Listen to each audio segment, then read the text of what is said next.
এখন আহ্বান জানাচ্ছি পাবনা ক্যাডেট কলেজের পক্ষ দলের বিতর্কে ক্যাডেট রাকিবকে। ধন্যবাদ মাননীয় সভাপতি, আমাকে কিছু বলার সুযোগ করে দেওয়ার জন্য। আমার দলের প্রথম বক্তা যখন অবহেলাকে সংজ্ঞায়িত করে গেলেন, তখন প্রতিপক্ষের প্রথম বক্তা বিতর্কের এই মঞ্চে উপস্থিত ছিলেন ঠিকই, কিন্তু মন হয়তো ছিল অন্য কোথাও। তাই তিনি বারবার ভিন্ন ভিন্ন সুরে একই গান গেয়ে প্রমাণ করার চেষ্টা করে গেলেন যে সন্তানের মানসিকতা নাকি বৃদ্ধ পিতামাতার প্রতি দায়িত্ব পালনে অবহেলার মূল কারণ নয়। অবহেলার সংজ্ঞায় যেখানে বলছে অবহেলা হচ্ছে প্রদত্ত পরিস্থিতিতে যত্নের অভাব এবং ইচ্ছাকৃত অসতর্কতা, অর্থাৎ বিজ্ঞ প্রতিপক্ষ, অবহেলার প্রশ্ন আসে তখনই যখন আপনি পূর্ণ সামর্থ্য থাকা সত্ত্বেও আপনার বৃদ্ধ পিতামাতার যত্নের প্রতি ছিলেন উদাসীন। যে ছেলেটি শুধুমাত্র টাকার অভাবে বৃদ্ধ মায়ের চিকিৎসা করাতে পারছে না, সে কিন্তু আজকের বিতর্কের বাইরের বিষয় বিজ্ঞ প্রতিপক্ষ, কারণ সে চেষ্টা করেও পরিস্থিতির শিকার। তার মানসিকতার কোনো দোষ নেই, অবহেলার তো কোনো প্রশ্নই আসে না। কিন্তু বৃদ্ধ পিতামাতার প্রতি দায়িত্ব পালনে পূর্ণ সমর্থ হয়েও যদি আপনি তাদেরকে করেন উপেক্ষা, তখনই তাকে আমরা বলবো অবহেলা, যে আপনার মানসিকতারই সমস্যা বিজ্ঞ প্রতিপক্ষ। আমার সন্তান যেন থাকে দুধে ভাতে, অন্তরের এই নিবেদন তো পৃথিবীর সব বাবা মায়ের। অথচ সারাটা দিনের ব্যস্ততা শেষে একটুখানি অবসর পেলেই, যেখানে আমাদের ফেসবুক বা হিন্দি সিরিয়ালে ডুব দেওয়ার সময় হয়, সেখানে ফোন দিয়ে মাকে একটিবার জিজ্ঞেস করার সময় হয় না মা ভালো আছে কিনা, বাবাকে জিজ্ঞেস করার সময় পর্যন্ত হয় না ওষুধগুলো ঠিক মতো খাচ্ছে কিনা। এখানে দোষটা কিন্তু বিজাতীয় সংস্কৃতির ধারক ও বাহক হিন্দি সিরিয়াল বা সোশ্যাল মিডিয়া ফেসবুকের আগে আপনারই মানসিকতার বিজ্ঞ প্রতিপক্ষ।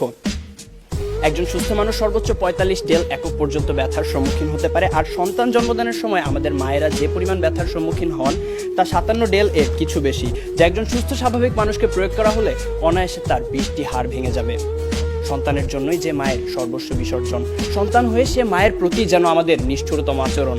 আর এর পেছনে মানসিকতাই যদি দায়ী না হবে, তাহলে কেন নারায়ণগঞ্জের ফতুল্লা শাসনগাঁও এলাকায় ভরণ পোষণ থেকে বাঁচতে সন্তানদের দ্বারা বস্তাবন্দি অবস্থায় রাস্তায় ফেলে যাওয়া 80 বছর বয়সী বৃদ্ধা হাসিনা বেগম সেদিন মারা গেলেন? কেন জামির উদ্দিন শেখ নামের শতবর্ষী বাবা 5 ছেলের 4 জনের হাতেই মার খেয়ে আজ শয্যাশয়ী? তথ্যসূত্র দৈনিক প্রথম আলো, 13 জুলাই 2018। পত্রিকায় প্রকাশিত এমন হাজারো হতভাগ্য হাসিনা বেগম বা জামির উদ্দিন শেখের গল্প আপনাদের শোনাতে পারি, জীবনযুদ্ধে যারা হেরে গিয়েছিল। হ্যাঁ বিজ্ঞ প্রতিপক্ষ, জীবনযুদ্ধে যারা হেরে গিয়েছিল সন্তানের ঘৃণ্য মানসিকতার কাছে। এরপরও কি সন্তানের সেই পচে যাওয়া মানসিকতার চেয়ে বিভিন্ন পারিপার্শ্বিকতার অজুহাতকেই বড় করে দেখবেন? প্রশ্ন এলো বিপক্ষের দ্বিতীয় বক্তার কাছে। প্রতিপক্ষের প্রথম বক্তা বলে গেলেন যে সন্তানেরা নাকি এখন সময়ই পাচ্ছে না তার বাবা মার সাথে ব্যয় করার, অর্থাৎ ব্যস্ততার কারণে তারা সময় দিতে পারছে না তাদের বাবা মাকে। আসলে সত্যি কথা বলতে জানেন কি বিজ্ঞ প্রতিপক্ষ, এই পৃথিবীতে সময়ের অভাব বলে কিছু নেই, সবকিছুই নির্ভর করে আপনার প্রাধান্যের উপর। তাই দিন শেষে আপনার প্রাধান্য যদি পিতামাতা না হয়ে হয় ডিজনি প্লাস বা নেটফ্লিক্স, মানসিকতার দিকে আঙুল তো উঠবেই। মাননীয় সভাপতি, প্রতিপক্ষের প্রথম বক্তার বক্তব্য থেকে এটাই পরিষ্কার যে তারা মানসিকতা নয় বরং সন্তানের সুশিক্ষার অভাবকেই দায়ী করে গেলেন, যার কারণে প্রভাবিত হচ্ছে মানসিকতা। মাননীয় সভাপতি, কোনো কিছুই তো আপনা আপনি দূষিত হয় না। এখন কেউ যদি ধূমপান করে বলে যে সিগারেটে থাকা নিকোটিনের কারণে তিনি ক্যান্সারে আক্রান্ত হয়েছেন, এখানে ধূমপানের কোনো দোষ নেই, তাহলে বিষয়টি কি নিতান্তই হাস্যকর নয় বিজ্ঞ প্রতিপক্ষ? তাই আজ বুঝেই হোক আর না বুঝেই হোক, আপনারা কিন্তু বৃদ্ধ পিতামাতার প্রতি দায়িত্ব পালনের অবহেলার মূল কারণ হিসেবে সেই মানসিকতাকেই দায়ী করে গেলেন। ধন্যবাদ আমাদের সাথে একমত পোষণ করার জন্য। প্রতিপক্ষের প্রথম বক্তার মতে বর্তমান সমাজে বাবা মায়ের মধ্যকার অশান্তি, ঝগড়া ইত্যাদি দেখে অবহেলায় একটি বড় হওয়া একটি সন্তান তো সেগুলোই শিখবে। কিন্তু বিজ্ঞ প্রতিপক্ষ, একই পরিবারে বেড়ে ওঠা 2টি সন্তানের মধ্যে যখন এক ভাই হয় সমাজে উচ্চ প্রতিষ্ঠিত আর আরেক ভাই হয় মাদকাসক্ত বেকার, তখন আপনি কি বলতে চাইছেন যে তাদের বাবা মা তাদের দুরকম শিক্ষা দিয়েছে? অর্থাৎ আমি এটাই বোঝাতে চাইছি যে পরিস্থিতি যেমনই হোক না কেন, ভালো মন্দের বিচার করার মানসিকতা বা বিবেক সে তো আপনারই হাতে।